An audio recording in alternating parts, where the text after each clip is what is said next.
Hello everyone, welcome to Crystal IQ। आज हम पढ़ेंगे class 6 history chapter 7 Ashoka the emperor who gave up the war. Ashoka एक बहुत powerful ruler थे। उनके एम्पायर के बारे में देखेंगे हम। ठीक है, यहाँ पे बॉक्स में क्या दिया गया है, रोशन को एक रुपये मिलते हैं, उनके जो रुपये मिलता है, नोट मिलता है एक, जो उसके ग्रैंडफादर उसको देते हैं। ठीक है, उसके बर्थडे पे उसको एक न्यू सीडी चाहिए थी, पर वो जो देख रही थी, फील कर रही थी एक न्यू नोट्स को, ठीक नोट्स को और उसमें देखा उसने कि स्माइलिंग फेस बना हुआ है गांधी जी का। ठीक है, और लाइन बने हुए हैं लेफ्ट में, ये लाइन्स बने हुए हैं टीनी छोटे से। What were the lions there for. तो वो सोचती है लायन क्या करे इधर पर। ठीक है, किस लिए है यहाँ पर। She wondered a very big kingdom and empire. तो बहुत बड़ा जो किंगडम होता है ना, उसको एम्पायर बोलते हैं। The lions that we see on the, तो हम देखते हैं हमारे नोट्स में जो लायंस बनी होती है, हमारा नेशनल एम्बलम है। ठीक है, तो कॉइन्स में बने होते हैं, तो इसकी भी लॉन्ग हिस्ट्री है। तो इनको ना कार्व किया गया है स्टोन में, इनको खुदाई से बनाया गया है, खोद खोद के, and placed on the top of a massive stone pillar. तो ऐसा स्टोन पिलर है, उसमें ये बनाया गया है। ठीक है, सारनाथ में ये स्टोन पिलर है। सारनाथ के बारे में हमने देखा था बुद्धिज़्म के। तो सारनाथ में क्या किया था, बुद्धा ने अपना फर्स्ट sermon दिया था, फर्स्ट अपना उपदेश कहाँ पर दिया था, सारनाथ में दिया था, उत्तर प्रदेश में। वहाँ पर हमको ये मिलते हैं, क्या मिलते हैं, ये स्टोन पिलर मिलता है जिसमें लाइन्स बने हुए हैं। ठीक है, Ashoka was one of the greatest ruler. ये लाइन्स में ना एक चीज़ और बताते हैं हम आपको। ये लाइन्स है ना, इसमें ऊपर तो लाइन्स बने होते हैं, नीचे भी ये जो बने हुए हैं ना, इनका पूछा जाता है। ये ईस्ट में जो बना होता है ना, एलिफेंट होता है ईस्ट में, वेस्ट में होता है, और फिर नॉर्थ में होता है लायन, नॉर्थ में लायन होता है, वेस्ट में हॉर्स होता है, और साउथ में होता है बुल। और ये जो ऊपर लाइन बनाए गए ना, ऐसा कहा जाता है कि जो अशोका थे ना, वो बुद्धिज़्म को फॉलो करने लगे थे। तो ये लाइन्स जो हैं, ऐसे बुद्धिज़्म अपना बुद्धा जो है अपना उपदेश दे रहे हैं, और उनका जो सब कुछ मतलब अच्छा चल रहा है, तो वैसे फैल रहा है। ठीक है, ये फैला रहे हैं, तो उस तरीके का ये डिपिक्ट किया जाता है ऐसा। और ये बाकी ये बताया गया है कि नॉर्थ में लायन था, और ईस्ट में क्या था, ईस्ट में एलिफेंट, वेस्ट में हॉर्स, और साउथ में बुल था। अब लायंस देख लिया। अब अशोका जो थे, one of the greatest ruler थे, नोन टू हिस्ट्री में जाने जाते हैं। इनकी जो इंस्ट्रक्शंस है ना, ये इनकी एक खास बात थी कि जो इंस्ट्रक्शन थे ना इनके, ये करवा देते थे, इंस्क्रिप्शन बनवा देते थे, उसके इंस्क्राइब करवा देते थे पिलर्स में। हमने देखा था कि जो इंस्क्रिप्शंस होते हैं वो हार्ड सरफेस पे होते हैं, और जो मैन्यूस्क्रिप्ट होती है वो उसमें होती है, लीव्स की जो बार्च ऑफ ट्री उसमें होती है, तो वो ख़राब हो जाती है मैन्यूस्क्रिप्ट पर। इंस्क्रिप्शन जो बहुत मेहनत लगती है इंस्क्रिप्शन बनाने में, और वो सर्वाइव करते हैं, इसलिए हमको इंस्क्रिप्शंस मिलते हैं। तो रॉक सरफेस में लिखे जाते हैं। Before we find out what was written, तो इंस्क्रिप्शंस में क्या लिखा हुआ है, इसको जानने से पहले हम देखते हैं कि किंगडम को एम्पायर क्यों बोलते हैं। ठीक है, why his kingdom was called an empire. जो एम्पायर अशोका रूल करते हैं, उनका जो एम्पायर है उसको फाउंड किसने किया था, उनके ग्रैंडफादर ने, चंद्रगुप्त मौर्य। चंद्रगुप्त मौर्य 2300 ईयर्स अगो इन्होंने ये एम्पायर को फाउंड किया था। चंद्रगुप्त मौर्य को सपोर्ट करते थे एक समझदार व्यक्ति थे। ठीक है, चाणक्य, इनके बारे में सुना होगा। चाणक्य को कौटिल्य भी कहते थे, ये बहुत ज़्यादा समझदार थे। Many of the Chanakya idea, जो इनके अचानक के बहुत सारे आइडियाज़ किस में लिखे हुए हैं, अर्थशास्त्र में। अर्थशास्त्र में किसके आइडिया लिखे हैं, चाणक्य के आइडिया लिखे हैं। तो ये बहुत इंपॉर्टेंट है अर्थशास्त्र, इसमें एडमिनिस्ट्रेशन, जस्टिस, हर चीज़ लिखी हुई है जो चाणक्य अकॉर्डिंगली उन्होंने बताया है। ठीक है, डायनेस्टी का क्या मीनिंग होता है, when member of a same family, जब एक ही फैमिली के मेंबर जो होते हैं रूलर्स बन जाते हैं एक के बाद एक, तो उसको डायनेस्टी बोलते हैं। ठीक है, family is often called a dynasty, जब एक के बाद एक ही फैमिली के जो मेंबर हैं वो रूलर्स बनते जा रहे हैं। तो मौर्याज पर dynasty with 3 important rulers. Mauryas में डायनेस्टी थी, ये 3 इंपॉर्टेंट रूलर्स थे। चंद्रगुप्त के बेटे थे बिंदुसार के बेटे थे अशोका। ठीक है, तो ये 3 इंपॉर्टेंट रूलर्स थे। पर चंद्रगुप्त के बारे में लोग ज़्यादा जानते हैं, और अशोका भी बहुत पावरफुल रूलर थे, तो इनके बारे में अभी देखते हैं। There were the several cities in empire, cities थी बहुत सारी एम्पायर में। ठीक है, और विद द ब्लैक डॉट्स, ये मैप में बताया गया ब्लैक डॉट्स के साथ में। दीज इंक्लूड मार्क्ड, हाँ, these include the capital Pataliputram. तो पाटलिपुत्रम कैपिटल थी, तक्षशिला एंड उज्जैन 3 कैपिटल्स थी।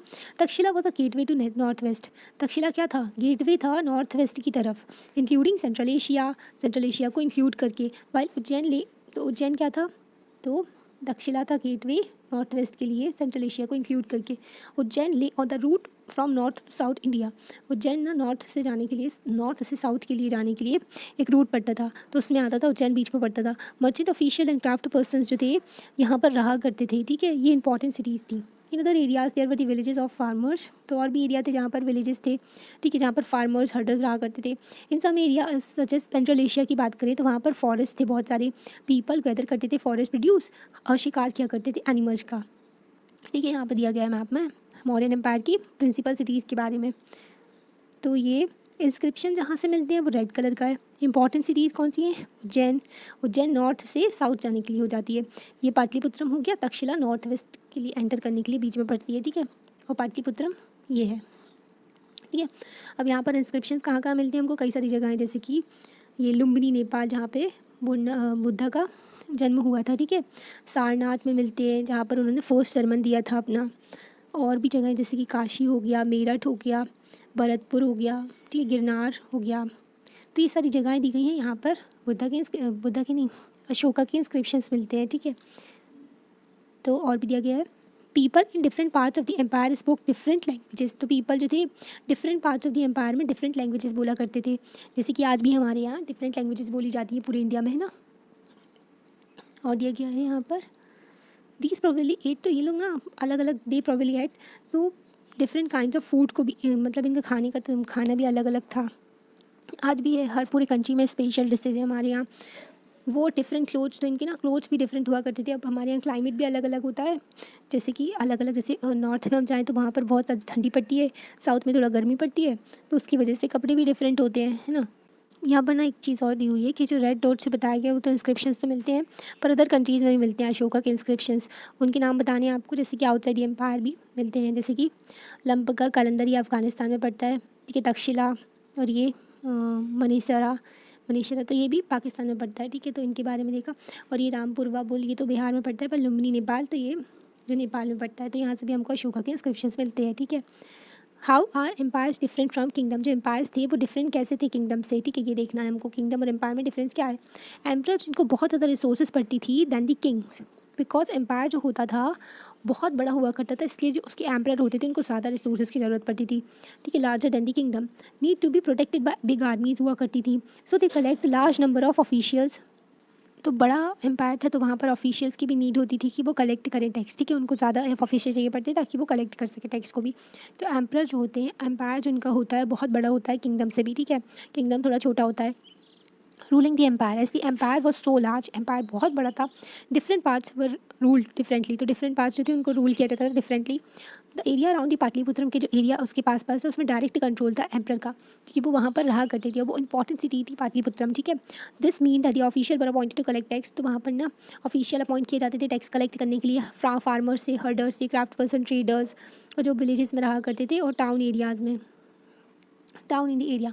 ऑफिशियल ऑल्सो पनिश, तो ऑफिशियल ना पनिश भी करते थे उनको जो उनकी बात नहीं मानता था, ठीक है। जो रूलर्स की ऑर्डर नहीं मानता था, जैसे कि अशोका ने कुछ बोला है उनकी बात का, जो कोई नहीं मान रहा है तो उसको पनिशमेंट भी मिलती थी। Many of these officials were given salaries दी जाती ऑफिशियल्स को, ठीक है।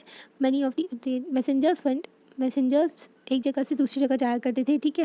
एंड स्पाइस भी हुआ करते थे जो दूसरे ऑफिशियल्स के ऊपर जो नज़र रखा करते थे, kept watch to the officials. And of course emperor जो है सुपरवाइज़ करते थे उन सभी को, ठीक है। एम्परर उनको सभी को सुपरवाइज़ करते थे। इतना बड़ा किंगडम था, एम्पायर था जो कि अशोका का, तो उसको मैनेज करने के लिए भी कई सारे लोग लगते थे। With the help of the royal family की हेल्प से और सीनियर मिनिस्टर की हेल्प से उनको सुपरवाइज़ किया जाता था, ठीक है। उन पर नज़र भी रखी जाती थी कि ऑफिशियल्स भी तो कुछ गलत नहीं कर रहे हैं, क्योंकि फिर वो लोग भी अपनी पावर दिखाने लगते हैं, अपना जो मतलब करप्ट हो जाते हैं, करप्ट ऑफिसर हो जाते हैं। There were the other area of, तो अदर भी एरियाज़ थे और प्रोविंसेस थी। आज होते हैं ना हमारे यहाँ स्टेट कहते हैं, कनाडा में प्रोविंसेस ही बोलते हैं स्टेट को। तो और भी एरियाज़ थे जिनको प्रोविंसेस भी कहा जाता था। Each of these were ruled by the provincial capital, तो उसमें प्रोविंशियल कैपिटल होती थी जैसे कि तक्षशिला और Ujjain. Also there were some amount of control, तो पाटलिपुत्रम से कंट्रोल रहता था इनका भी। रॉयल प्रिंसेस जो होते थे, राजकुमार जो हुआ करते थे, उनको गवर्नर की तरह भेजा जाता था, often sent as a governor. Local custom and rules were probably followed, local custom rules उनको फॉलो किया जाता था, ठीक है। ये याद रखिएगा, रॉयल प्रिंसेस जो होते हैं उनको गवर्नर की तरह भेजा जाता था। Beside there were vast areas between the centres, तो बड़ा सा एरिया हुआ करता था सेंटर्स में भी। द मौर्यन ना ट्राई करते थे कि कंट्रोल करें रोड्स को, रिवर्स को भी, क्योंकि ना रिवर्स और रोड्स बहुत इंपॉर्टेंट थी उस टाइम पर भी, कि जो रास्ता था उसके थ्रू ट्रेड हो रहा था, ठीक है। रिवर्स के थ्रू भी होता था, रिवर्स इरीगेशन, और उस टाइम पर एग्रीकल्चर भी बहुत इंपॉर्टेंट एक्टिविटी थी। तो एग्रीकल्चर इंपॉर्टेंट था तो रिवर भी इंपॉर्टेंट थी, क्योंकि इरीगेशन के लिए पानी लगेगा करते थे। वो जो भी रिसोर्सेज हुआ करती थी, ठीक है, अवेलेबल होती थी टैक्स एंड ट्रिब्यूट के लिए। फॉर एग्जांपल अर्थशास्त्र जो है हमको बताते हैं नॉर्थ वेस्ट जो था इंपॉर्टेंट था ब्लैंकेट के लिए, ठीक है। कंबल वहाँ पर बहुत अच्छे मिलते थे नॉर्थ वेस्ट में। सदर्न इंडिया में गोल्ड और प्रीशियस स्टोन्स बहुत अच्छे मिलते थे। It is possible that resources were collected as a tribute, तो ये ना पॉसिबल था कि इन रिसोर्सेज को वो लोग कलेक्ट कर लेते थे ट्रिब्यूट के तौर पर। ट्रिब्यूट क्या होता है? Unlike taxes which were collected on a regular basis, तो टैक्सेस जो हुआ करते रेगुलर बेसिस पे कलेक्ट किए जाते थे, पर ट्रिब्यूट कलेक्ट किया जाता था as and when the possible from people, जब भी पॉसिबल है तो ट्रिब्यूट ले लो उनसे, who gave variety of things more और लेस विलिंगली, तो उनको पसंद हो चाहे ना हो लोगों को, पर उनको देना पड़ता था, वेराइटी ऑफ थिंग्स देनी पड़ती थी। ट्रिब्यूट कभी कभी लेते थे, पर टैक्सेस जो हुआ करते थे रोज़ रोज़ लिए करते थे, ठीक है, रेगुलर बेसिस पे हुआ करता था taxes. There were the several forested region, तो बहुत ज़्यादा फॉरेस्टेड रीजन भी थे, तो पीपल जो फॉरेस्ट में रहा करते थे वो क्या था कि एरियाज वर मोर और लेस इंडिपेंडेंट हुआ करते थे, but we have been expected to provide, तो उनको ना एलिफेंट्स प्रोवाइड करने पड़ते थे, टिम्बर, ठीक है, लकड़ियाँ वगैरह, और हनी और वैक्स टू मॉरियन ऑफिशियल्स, तो फॉरेस्ट के जो प्रोड्यूस थे वो भी उनको प्रोवाइड करने पड़ते थे। Emperor and the capital city, emperor उनकी कैपिटल सिटी के बारे में देखते हैं। मेगास्थनीज एक एम्बेसडर थे, मतलब कि फॉरेन से आए थे। आज भी होता है जब हमारी कंट्री से कोई रिप्रेजेंट करते हैं, जैसे कि इंडियन फॉरेन सर्विसेज के जो ऑफिसर्स होते हैं दूसरी कंट्री में जाते हैं, तो वो एम्बेसडर कहलाते हैं, ठीक है, उनको एम्बेसडर कहते हैं। वो दूसरी कंट्री में एम्बेसी होती है, वहाँ पर रहते हैं, ठीक है, कंट्री को रिप्रेजेंट भी करते हैं। मेगास्थनी भी एक एम्बेसडर थे, who sent the court of, तो उनको कोर्ट में भेजा गया था चंद्रगुप्त के, बाय दी ग्रीक रूलर, जो ग्रीक रूलर थे वेस्ट एशियन में, उनका नाम था सेलिकस निकेटर। तो सेलिकस निकेटर ने जो अपने एम्बेसडर को भेजा था मेगास्थनी को, मेगास्थनी ने अपने अकाउंट में, अपने लोग क्या करते थे, जो भी लोग आते थे ना अपने इंडिया में, वो अपने इंडिया का डिस्क्रिप्शंस लिखते थे कि कैसे रूलर हैं, कैसा यहाँ पर जो एडमिनिस्ट्रेशन है ये वो, तो हमको जो उनके अकाउंट्स है ना उससे पता चलता है, जो उनका जो उन्होंने लिखा है, तो उनसे पता चलता है कि हमारी हिस्ट्री में क्या क्या था, ठीक है, जो रूलर्स कैसे थे। Here for the part of the description, तो उन्होंने डिस्क्रिप्शन दिया है। The occasion on which the emperor appears, जब एक ना ओकेशन हुआ करता था, जब एम्पर आया करते थे पब्लिक में, तो उसको सेलिब्रेट किया जाता था with a grand royal procession. He is carried in a golden palanquin, तो वो पालकी टाइप की होती है ना, डोली 4 लोग उठाते हैं, तो उसमें वो गोल्डन होती थी, सोने की उसमें आते थे वो। हिज गार्ड, तो उनके ना गार्ड जो हुआ करते थे एलिफेंट में बैठे रहते थे, decorated with a gold and silver, तो गोल्ड एंड सिल्वर से डेकोरेटेड हुआ करते थे वो भी। एलिफेंट को भी ना वो पहना देते थे कुछ कुछ, ताकि वो बहुत सुंदर लगे। सम ऑफ दीज कार्ड, तो कुछ कार्ड जो हुआ करते थे ट्रीज़ पकड़ा हुआ करते थे, मतलब पेड़ को पकड़े हुए हैं, उसमें बर्ड्स हैं बहुत सारी, including flock of a trained parrots, वहाँ पर जो ट्रेन कर देते हैं पैरेट्स बोलने लगते हैं, तो उनको ट्रेन किया जाता है। And circle of the head, तो वो ना गोल गोल घूम रहे थे एम्पर के आजू बाजू, चक्कर लगा रहे थे। The king is normally surrounded by armed women, तो इतना सारा जो चीज़ें थी, मतलब कि आप एलिफेंट में आपके जो सेवक हैं वो चल रहे हैं, ठीक है, और जो ट्री पकड़े हुए हैं और पैरेट उसमें ट्रेंड है और बर्ड्स हैं, और वो लोग घूम रहे हैं एम्पर के आजू बाजू। King is normally surrounded by, तो उसको ना आर्म्ड वुमेन्स, जो हथियार ली होती थी वुमेन्स, वो भी किंग की रक्षा के लिए आसपास रहती थी। ये इज़ अफ्रेड, तो वो थोड़ा ना उनको परेशान, मतलब किंग का डर रहता था कि कोई उनको मार ना दे, ठीक है, किंग है क्योंकि वो, उनको मारने के लिए कई सारे अटैम्प्ट होते रहते थे ना, इसलिए।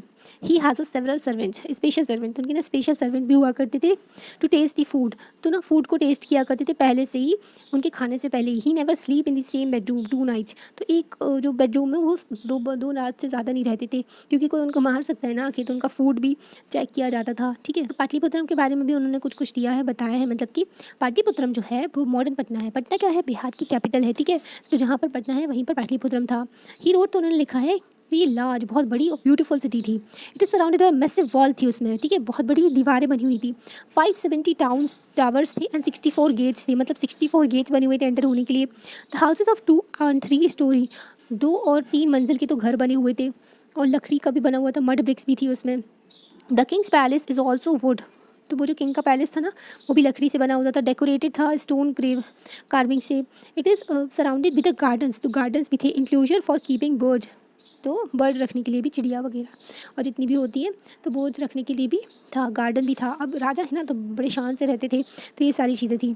What do you think the king had a special servant to taste the food, इसलिए ताकि जो किंग है ना उनके फूड में कोई कुछ मिला ना दे, या फिर किंग को मारने की भी कोशिश होती थी ना, तो ये सारी चीज़ें थी। और पाटलिपुत्रम तो डिफरेंट था ही मुझे मोहनजोदारो से, क्योंकि मोहनजोदारो था वो पुरानी सिटीज़ थी ना, पाटलिपुत्रम थोड़ी और ज़्यादा अपग्रेडेड हो गई थी, ठीक है। आगे का चैप्टर हम नेक्स्ट पार्ट में देख लेंगे, ठीक है। Thank you.